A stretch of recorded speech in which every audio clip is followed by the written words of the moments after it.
Bien, donc décollage à Aix-les-Milles, piste 32 en service. L'avion est configuré, la pompe à compte volet, les paramètres moteurs sont OK. Nous allons donc décoller en 32. Si on a une panne avant rotation, interruption de décollage. Si la panne a lieu après rotation, si c'est une panne grave, on se pose dans un champ en gardant une soixantaine de nœuds. Si la panne n'est pas grave, j'effectuerai un circuit adapté. Il n'y a pas de conditions particulières aujourd'hui. Si c'est un temps parfait, c'est donc parti pour le décollage.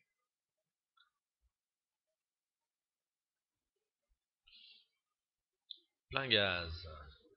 Le régime est correct. Le badin actif. 45 nœuds rotation décollage. Voilà donc airborne, comme on dit. Là, tout va bien. Le S28 est véritablement un avion des plus agréables.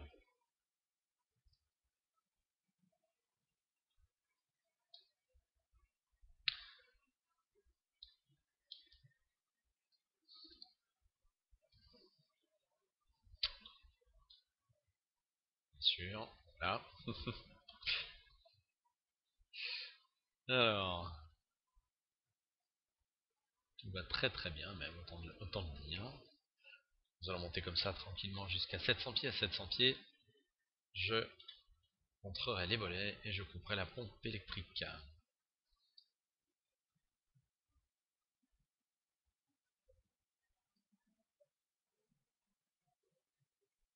Voilà, 700 pieds. Les volets rentrent, sont accompagnés d'un joli couple. Compliqué comme vous pouvez le voir. J'ajuste tout ça et je coupe la pompe. Voilà, pompe coupée, volets rentrés. Tout est nominal, on poursuit. Quelques petites turbulences avec lesquelles il faut composer. J'arrive à 1000 pieds, 1000 pieds dans l'axe, virage à droite, pour un circuit standard, piste 32.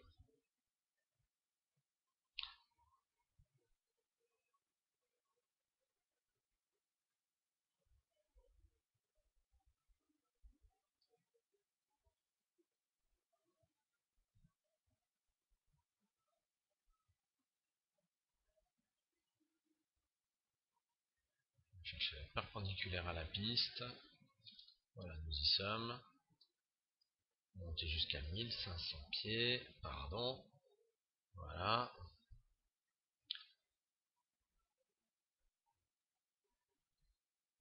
500 pieds, 4000 tours. 4002 même, ça devrait être tout à fait cohérent. Début de vente arrière, le pont sur l'autoroute à peu près au secteur du virage que nous avons sur notre droite. Je vais chercher la vente arrière.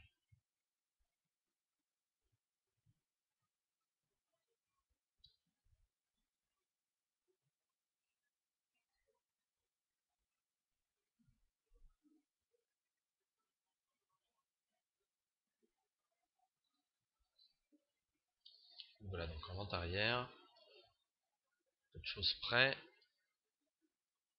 Et là il y a quelque chose qui m'interpelle, hein, qui devrait vous interpeller également. C'est quelque chose, c'est que le badin ne bouge absolument pas, il est resté figé à 79. Apparemment, quoi que je fasse, il ne se passe rien de particulier. Ça c'est quand même interpellant.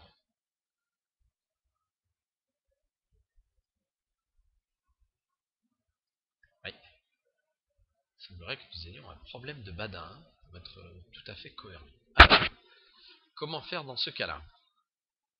La première question qu'on doit se poser, c'est sommes-nous à une vitesse raisonnable pour sortir les volets? Alors, plusieurs éléments tentent à nous amener vers une réponse positive.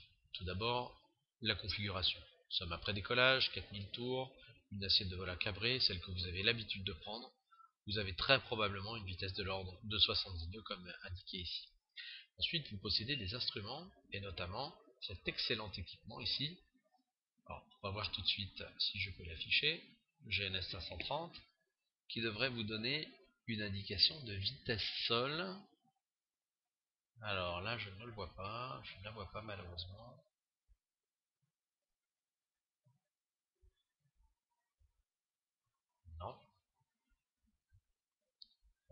écoutez, pas d'indication de vitesse sol. Si grande speed ici, oui évidemment. Donc c'est pas évident à voir, mais ça indique 84 nœuds. Donc c'est une bonne indication. Cette histoire de 84 nœuds nous permettre d'être à peu près, d'être déjà dans l'idée d'un tout petit peu trop rapide. Donc on va légèrement cabrer l'avion et le préparer. Une configuration atterrissage. Alors attention, bon, il n'y a pas de vent aujourd'hui. 84 nœuds de vitesse sol, ça correspond à peu près 84 nœuds réels indiqués, surtout à cette altitude.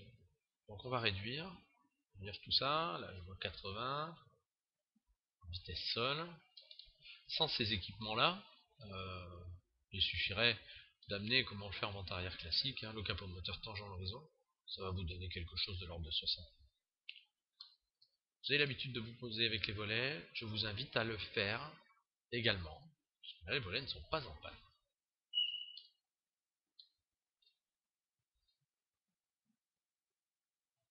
La prison est par ici. Alors on va partir en étape de base, en affichant le régime habituel, en l'occurrence 3000 tours standard. Mais je confirme que la base est véritablement en panne. Alors là on voit vitesse sol est de l'ordre de 60 nœuds, ce qui est tout à fait cohérent vu la configuration. On est perpendiculaire à la piste. Jusqu'ici tout va bien, on a toujours notre vitesse sol de l'ordre de 60 nœuds. Bon, c'est pas vraiment évident à voir sur le GNS, je vais vous le remettre. Tableau de bord, oui, pardon, voilà, 63 nœuds exactement. Pendant que je discute, faut que je perde de vue mon axe. Donc on va garder le GNS comme référence, mais encore une fois, sans cette référence-là, ce serait très très simple, en affichant une assiette comme celle-ci, d'avoir une vitesse cohérente.